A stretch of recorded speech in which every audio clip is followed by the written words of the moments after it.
बांधती है, जिससे अपने घर में सुख समृद्धि आती है।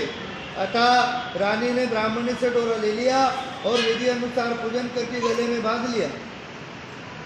कुछ ही दिनों के बाद राजा नल ने दमयंती के गले में डोरा बंधा हुआ देखा तो राजा ने पूछा, इतने सोने के गहने पहनने के बाद भी आपने ये डोरा क्यों पहना है?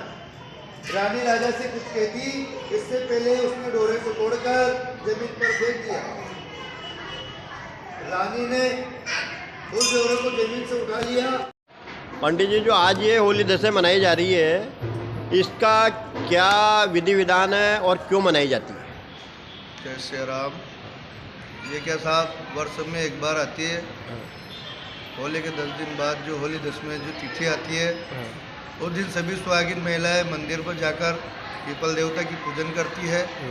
इसके बाद में जो पुराना जो धागा जिसको अपन दशा माता का डोरा बोलते हैं, उसको यहाँ पे छोड़ देती है और नया धागा दशा माता के पूजन व कथा सुन के फिर धारण करती है।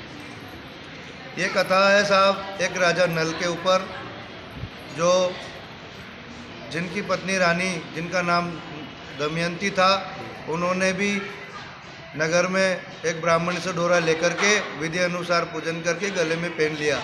लेकिन राजा अभिमान में सोने और चांदी के गहने रानी के गले में देखने के बाद जब उन्होंने रानी से कहा कि इतने सोने के गहने पहनने के बाद में आपने तुच्छ धागा क्यों पहना है, उस दशा माता का डोरे को तुच्छ समझकर फेंककर राजा नल ने बड़ा अपमान किया माता का। माता क्रोध हो गई और सपने में राजा को दर्शन दिए और कहा कि राजा, तेरी अच्छी दशा जा रही है और बुरी दशा आ रही है, तभी से ये व्रत कर रहे हैं। और जो भी सुहागिन महिलाएं इस व्रत को करती है, उनकी अच्छी दशा होती है, घर में सुख समृद्धि आती है, आनंद मंगल होता है।